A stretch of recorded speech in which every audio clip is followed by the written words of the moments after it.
we're going to go to Toulouse in France now for Mourir.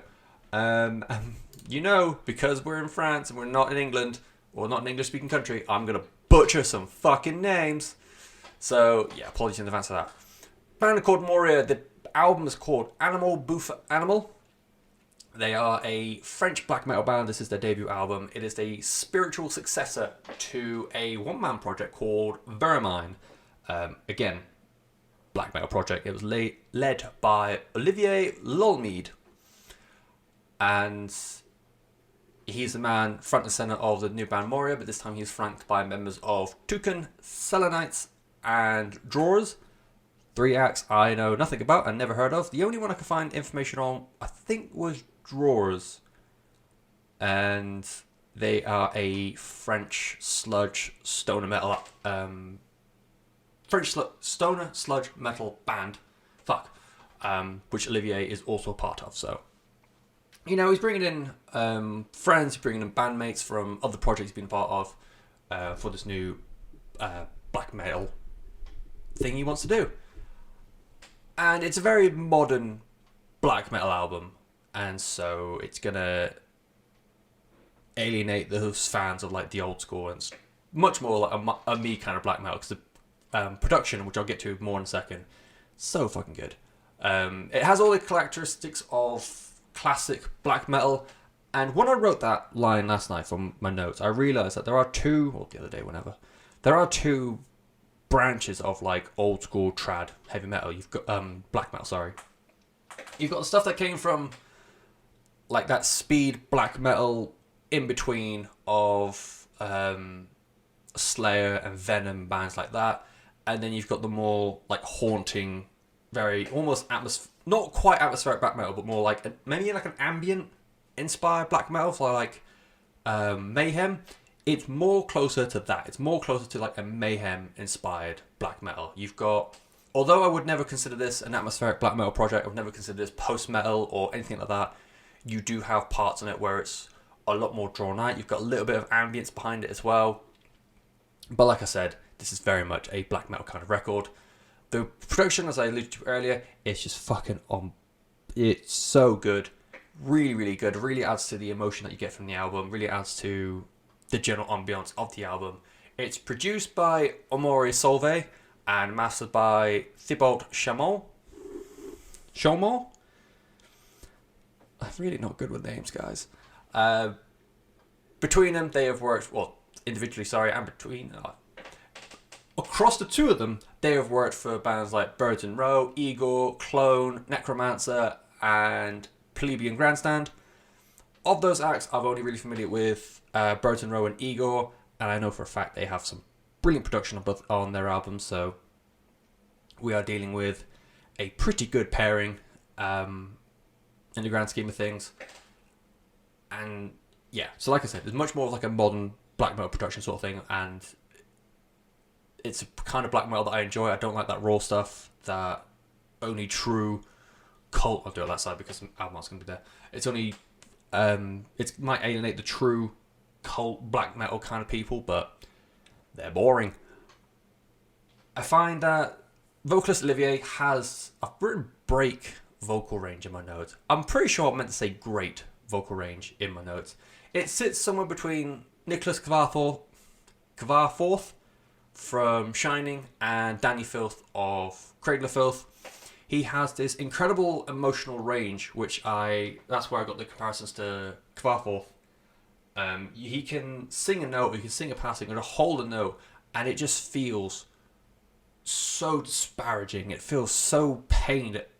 I can't remember how I compared it with a week or so ago, but the feeling of singing whilst lifting something really heavy, and this goes beyond it. This sounds like he's singing whilst like his fingers are bending further backwards, or you know, his foot's bending the wrong way, or some other weird pain that you go through, and then he can hit like that sort of shrieking, like the classic black metal shriek, not quite to the heights of Danny, but like that sort of inflection where he can go from holding out and all of a sudden it's like of just raw, shrill, I guess, for lack of a better term.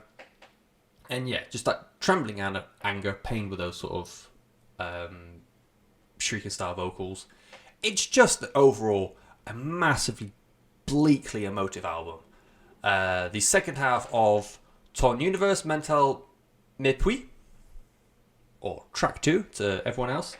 Second half of that song, it slows down quite a bit without being any sort of post genre. So dark and so like you feel the despair coming through in the music. That interlude track on La Guille au Vert, I feel like I've done alright with that one actually. It's 3 minute song span on. It's a sad, dark ambient song that really combines them really well. It doesn't feel like it's out of place. And yeah, it just acts as a really good transition track from the first half of the album to the second half of the album. Does the job of an interlude track very, very well. And you get like symphonic elements that like bolster the album as well without taking away that negativity. I find that when I listen to a lot of symphonic music, it's hard to feel sad. You can feel emotion. You can feel emotional listen to the symphonic music. The whole point of classical and orchestral music is that you feel something, and they can portray music to make you feel sad. And like you watch any film, you've got like that sad violin in the background, and then you want to cry. Whereas, like with metal, when it's used in heavy metal, I had a fucking brain fart then. When it's used in heavy metal, I find it's very hard to make it all the way to feeling sad. This does those like very flamboyant symphonic parts without taking negativity away, and it does add to that negativity that you get in like film and you get in like classic orchestral music. The song I highlighted for it was Parole de Haine. I don't think I've got that right at all. It's a really powerful, like, the more black metal of the rest of the album, more of that in the opening, but then very quickly the symphonics come in and it becomes this big, grandiose, deeply sad song on the album, and that's where I feel like more the Cradle of Filth influence comes in. And yeah, the symphonic elements as well add to the drama of the title track, which ends the album.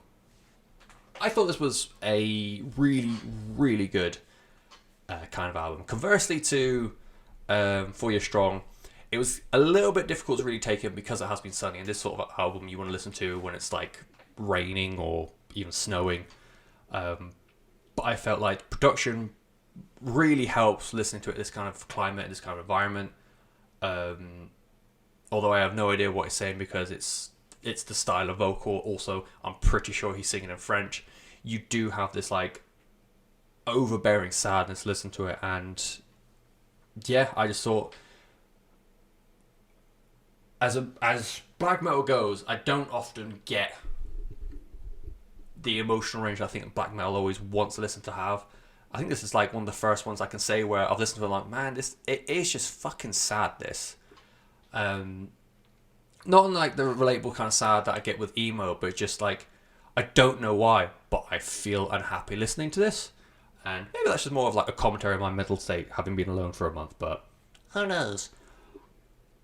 If you're into black metal, I'd give this a go, purely because like I don't get the old school raw black metal stuff. I can understand why it was popular back in the day and why it's made like that, but man, if you like the musical stylings of OG black metals, particularly like I said, the like mayhem side of things, fucking go for this because it's everything like that, but you can hear each intricacy that Olivier and the rest of the band are making. So yeah, if you are a fan of black metal, if you like black metal with a really good production job, go for Mourir. It's spelled Mourir. And the album's called Animal Bouffe Animal. And yeah, get some cult music in your life. Cult spelled with a K and a V.